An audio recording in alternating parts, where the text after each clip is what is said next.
जय हिंद दोस्तों, नमस्कार। स्वागत है आपका हमारे इस वीडियो में। चलिए बताते हैं आपको, एक और नए कहानी की शुरुआत करते हैं आज। नई दुनिया को पुरानी दुनिया से अधिक धर्म की जरूरत है दोस्तों। यह बात किसी और ने नहीं बल्कि जाति प्रथा के खिलाफ सबसे बड़ी लड़ाई लड़ने वाले देश के पहले लॉ मिनिस्टर और संविधान सभा के अध्यक्ष डॉक्टर भीमराव अंबेडकर ने कहा। क्या कहा? 1950 में अंबेडकर ने यह बात बुद्ध धर्म के सपोर्ट में लिखी और अपने एक आर्टिकल में कही थी कि दोस्तों, अंबेडकर का मानना था कि धर्म के बिना भारत के दलित समाज का उद्धार कभी नहीं हो सकता।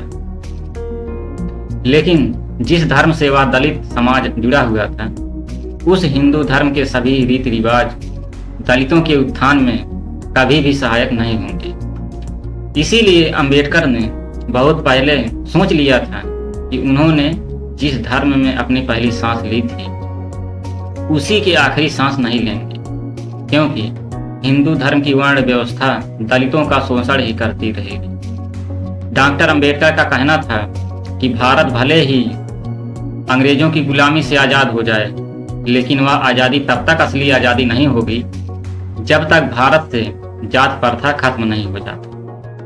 तो इसीलिए असली आज़ादी की तलाश में डॉक्टर अंबेडकर ने दलित समाज से हिंदू धर्म छोड़ने की अपील की। लेकिन बड़ा सवाल यह था कि हिंदू धर्म छोड़ देने के बाद आखिर कौन सा धर्म इस शोषित वर्ग के लिए सबसे बेहतर होगा, सबसे बेहतर विकल्प बनेगा।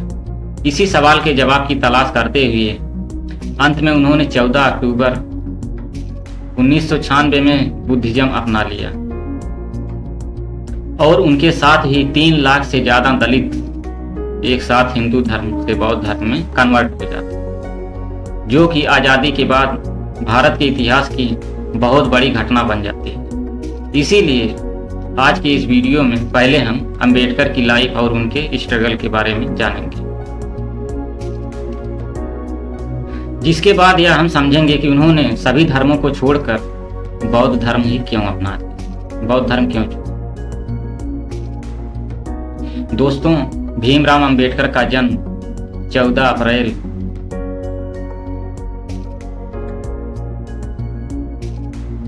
1986 को हुआ था। भीम के पिता का नाम रामजी मोलजी था सकपाल और माता का नाम भीमाबाई था। अंबेडकर अपने माता पिता की 13वीं संतान थे परिवार में। दोस्तों, छोटी उम्र में भी भीम को अपने साथ होने वाले अलग व्यवहार परेशान करता रहता था, लेकिन इस डिस्क्रिमिनेशन के बावजूद अंबेडकर ने अपनी पढ़ाई लिखाई से ध्यान को कभी नहीं हटाया। भीम की किस्मत कुछ मायने में अच्छी भी थी। स्कूल में एक टीचर थे जो ऊंची जाति से होने वाले बावजूद भीम की काफी पसंद करते थे, उच्च जाति के लोगों से।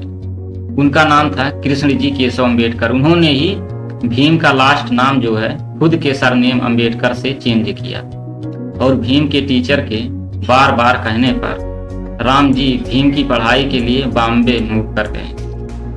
भीम इंडिया के one of the best school, at least high school में दाखिला ले पाते, इस बड़े शहर में जहां लाइफ बिजनेस से ज्यादा मॉडर्न थी। भीम को पता था कि उन्हें कभी भी अनस्टेबल बोला जाता था, ऐसे ट्रीटमेंट किया जाता था जैसे वह एक बहुत ही खराब, और यहाँ तक कि उनके फेमस स्कूल में भी ऐसा होता था। खैर, इसी बीच 17 साल की एज में भीम ने मैट्रिकुलेशन एग्जाम पास कर लिया और अपनी कम्युनिटी से वह ऐसा करने वाले पहले इंसान। उस समय अर्ली मैरिज कॉमन हुआ करती थी, तो इसी साल भीम की शादी जो है रामाबाई से जो है कर दी गई। भीम ने पढ़ाई में अपने मेहनत जारी रखा और इंटरमीडिएट एग्जाम डिस्टिंक्शन के साथ जो पास किया, लेकिन आगे की पढ़ाई के लिए पिता के पास पैसे नहीं थे। तब जो है बड़ोदरा के महाराज ने अंबेडकर को आगे पढ़ने के लिए स्कॉलरशिप दी और उन्होंने स्कॉलरशिप पर सिर्फ उन्होंने बीए नहीं पास किया, बल्कि 1913 में आगे की पढ़ाई के लिए अमेरिका की फेमस यूनिवर्सिटी ऑफ कोलंबिया में मास्टर में दाखिला ले लिया और 2 साल के अंदर ही उन्होंने एमए की डिग्री हासिल की। इसके बाद अगले ही साल उन्होंने पीएचडी भी वहीं से कंप्लीट कर ली, अमेरिका से ही।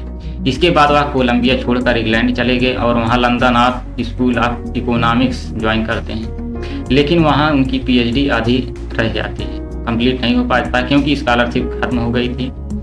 जिसके बाद वह इंडिया आकर बड़ोदरा में ही सिविल ऑफिसर बन जाते हैं। उन्हें लगा था कि इतनी ऊंची पोस्ट के बाद उनके साथ जातिगत भेदभाव नहीं होगा, लेकिन कास्ट सिस्टम ने उनका जो पीछा नहीं छोड़ा। ऑफिस का पीएन जो था उन्हें जो जाति की वजह से डिस्क्रिमिनेट करता, इसीलिए वहाँ भी जॉब नहीं कर पाए। लेकिन 1918 में भीमराव अंबेडकर ने सीनम कॉलेज में लेक्चरर बन गए और वहाँ स्टूडेंट के बीच एक ब्रिलियंट टीचर और स्कॉलर के रूप में उनकी एक पहचान बनने लगी। इसी समय उसने एक मराठी न्यूज़पेपर मूक नायक की शुरुआत भी वहीं से की कि अनटचलेबल की आवाज बनता है।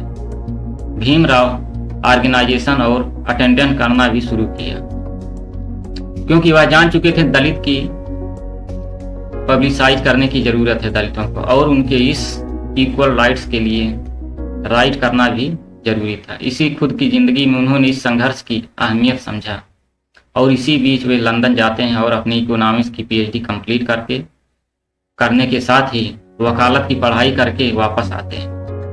अब उन्होंने दुनिया की बेस्ट एजुकेशन हासिल कर ली थी और दलित कम्युनिटी को लीड करने की पूरी जो काबिलियत रखते थे भीमराव अंबेडकर, इसीलिए उन्होंने अपनी जिंदगी दलितों के उत्थान के लिए ही समर्पित कर दी और एजुकेशन की इम्पोर्टेंस को जानते हुए भीमराव ने 1924 में बहिष्कृत हितकारिणी सभा के नाम से एक एसोसिएशन की शुरुआत की और इसका नाम हॉस्टल, स्कूल और फ्री लाइब्रेरी सेटअप करना था। इसके बाद जो 1927 में महार सत्याग्रह से जो है राउंड टेबल कॉन्फ्रेंस में पार्टिसिपेट करना हो, असेंबली में दलितों राइट्स और इंश्योरेंस करना भी भीमराव ने दलितों के उत्थान के लिए, दलित समाज के उत्थान के लिए जो है इंस्पीड मतलब उनको जो है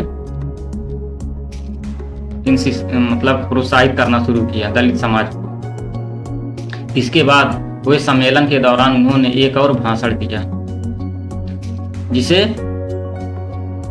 मुक्ति का मार्ग कहा और वह भाषण पॉपुलर हुआ, जिसमें पूरी डिटेल से लॉजिक दिए कि जो दलितों को अपना धर्म क्यों बदल देना चाहिए और यहीं से शुरू हुई हिंदू धर्म छोड़ने की कहानी। लेकिन करीब 20 साल तक वह यह नहीं तय कर पाए कि उन्हें कौन सा धर्म अपनाना चाहिए।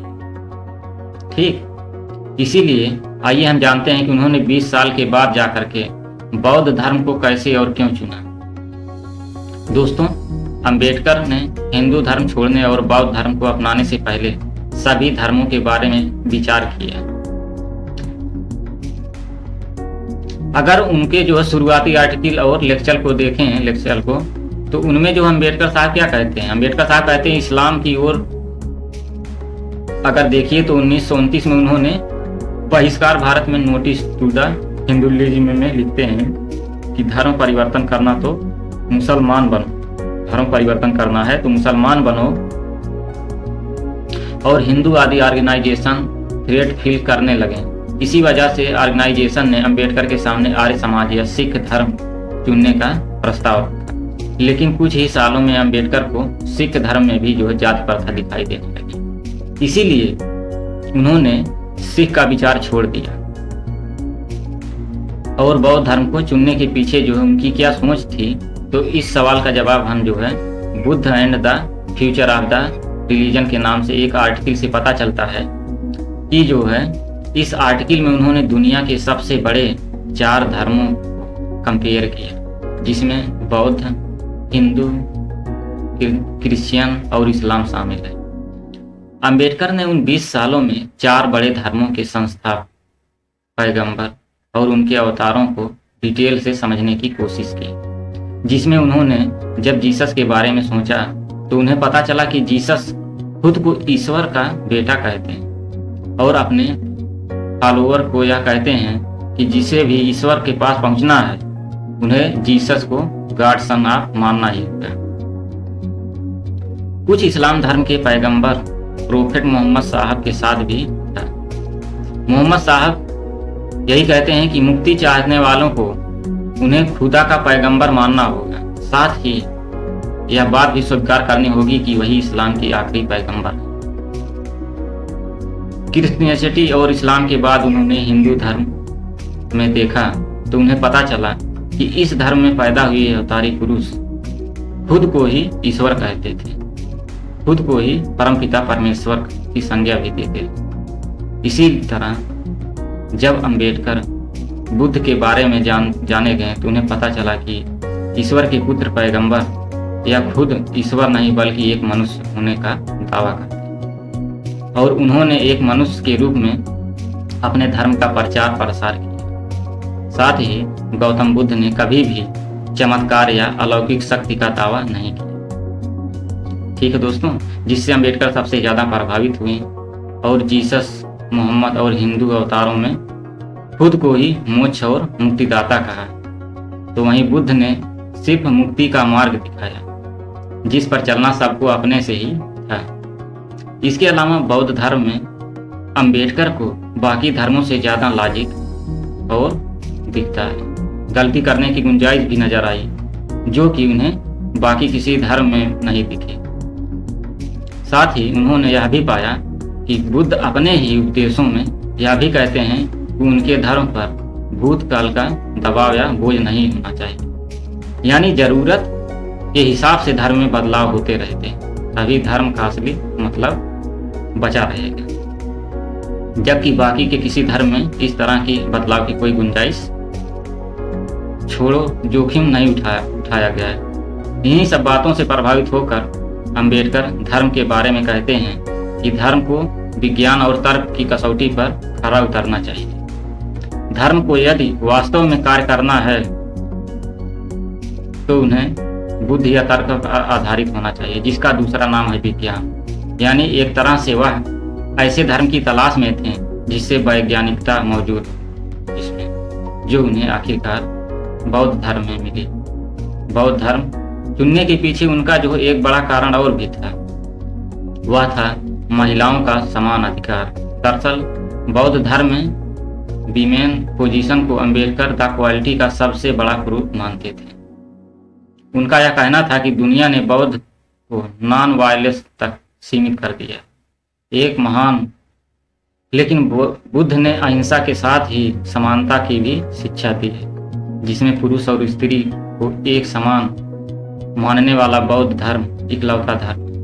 बुद्ध जहाँ शूद्रों को अपने साथ बिठाते थे, अपने संग में स्त्रियों को भी भिक्षु बनाते थे, उस वक्त उनकी जो प्रोग्रेसिव थिंकिंग का एक उदाहरण था, जिससे अंबेडकर दलित और स्त्री के अधिकार के लिए सबसे सही मानते थे। इन्हीं सब कारणों से उन्होंने आखिरकार 14 अक्टूबर 1956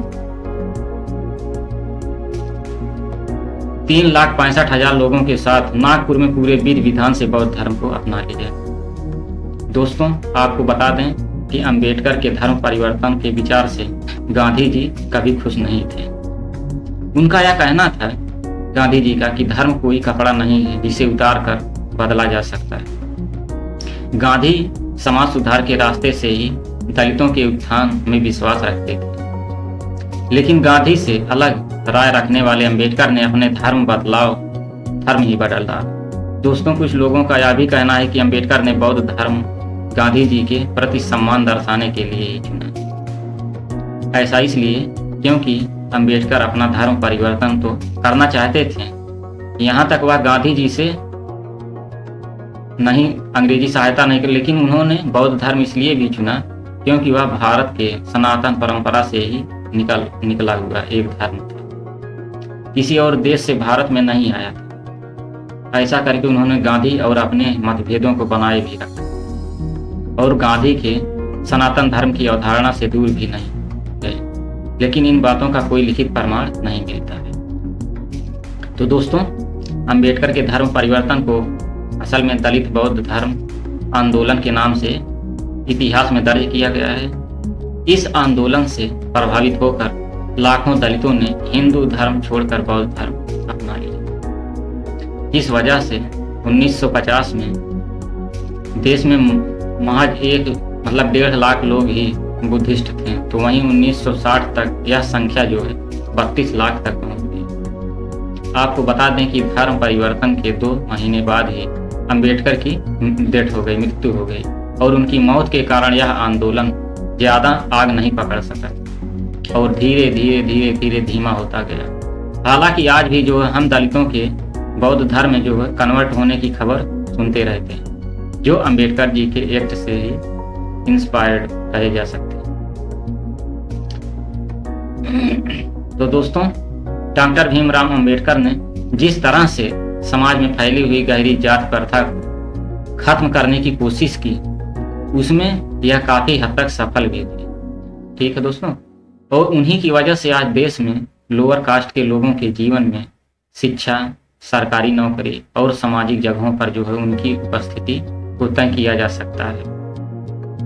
उनके इन्हीं प्रयासों से इस धर्म परिवर्तन के आंदोलन को देखा जा सकता है, जिसके जरिए वह लोगों को 4 वर्ण की व्यवस्था से मुक्त करना चाहते थे, जिसमें वह पूरी तरह से सफल भी, पूरी तरह सफल नहीं हुए, लेकिन जातिगत भेदभाव के खिलाफ विरोध जताने के लिहाज से जो है इस आंदोलन को वहीं पे समाप्त किया। तो चलिए दोस्तों, मिलते हैं नेक्स्ट वीडियो में, तब तक के लिए जय हिंद दोस्तों, नमस्कार।